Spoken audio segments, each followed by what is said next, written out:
তো আসসালামু আলাইকুম। আশা করি সবাই ভালো আছেন। আল্লাহর রহমতে আমিও ভালো আছি। তো বেশি একটা ভালো নাই। দেখেন কত বড় বিপদ থেকে আজকে রক্ষা পেলাম। আজকে আমাদের পাকের ঘরে আগুন লেগে গেছিল। তো এই যে এখান থেকে চাবির ওইখান থেকে আগুন লাগিয়া যাইয়া অনেক ক্ষয়ক্ষতি হয়েছে, দেখতেই তো পারতেছেন, অনেক কিছু পুড়ে গেছে।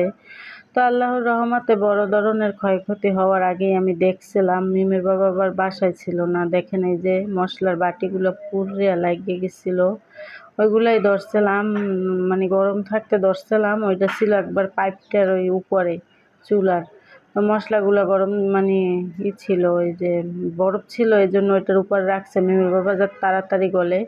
তো এখন বাজে হচ্ছে রাত ১টার 12:30 বাজে। তো মিমের বাবা আর কি আসছিল কালকে তাড়াতাড়ি, বলতে গেলে ডিউটি যাই নাই, সন্ধ্যার সময় একটু যাইয়া ঘুরে আসছিল।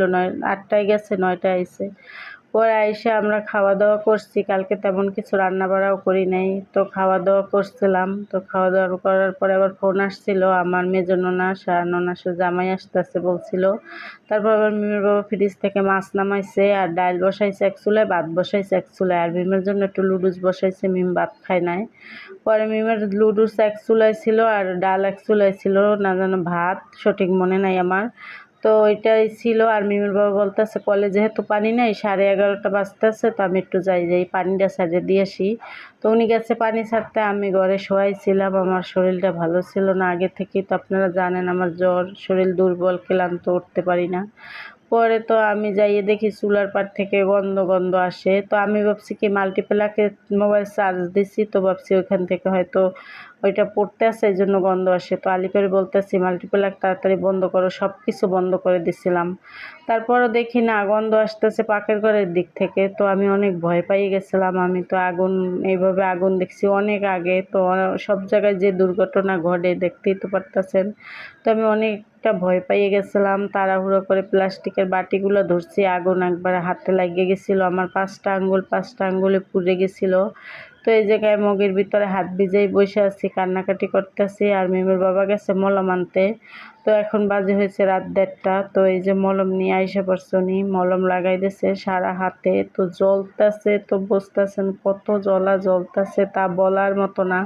তারপর আল্লাহর দরবারে লাখ লাখ শুকরিয়া যে আমরা সবাই ভালো আছি, সহি সালামতে আছি। আল্লাহ তাআলা অল্পের উপর থেকে আমাদেরকে বিপদ থেকে রক্ষা করছে। আপনারা সবাই আমাদের জন্য একটু দোয়া করবেন। আমরা আপনাদের সবার জন্য দোয়া করি যাতে সবাই বিপদ বালা মুসিবত থেকে আমরা দূরে থাকতে পারি।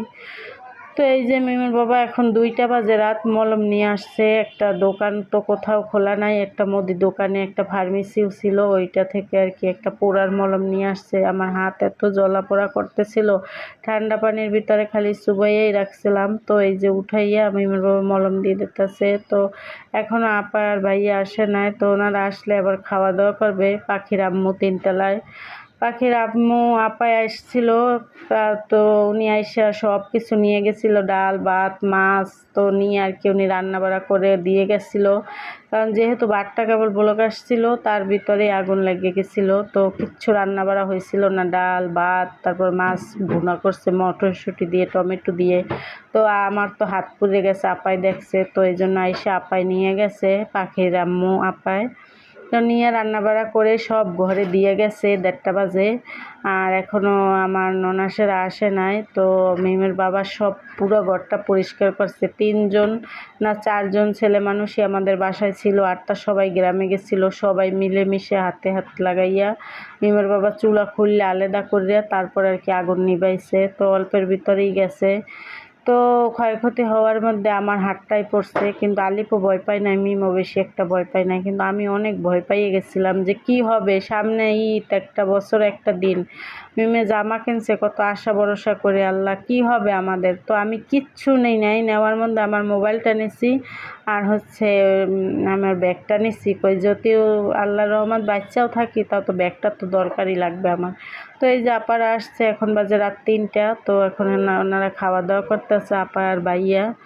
তো এই যে আগুনের কথা বললাম ওনাদের কাছে, এখন কি ওনারা অনেক দুঃখ প্রকাশ করলো। তো ভাইয়া এই জায়গায় চুলাটা ঠিক করতেছে, যে ভাবতেছে যে পারতেছে কিনা দেখতেছে, তো একটু চা বানানোর জন্য। তো আজকের ভিডিওটা আর বড় করব না, সবাই ভালো থাকবেন, সুস্থ থাকবেন, আর আমাদের পাশে থাকবেন, আর আমাদের জন্য দোয়া করবেন। আল্লাহ যেন আমাদের সুস্থ রাখে, সহি সালামত রাখে, আর আমরাও আপনাদের জন্য দোয়া করি। যে যেখানে থাকেন ভালো থাকেন, সুস্থ থাকেন। সবাইকে জানাই আল্লাহ হাফেজ, শুভ বিকেল।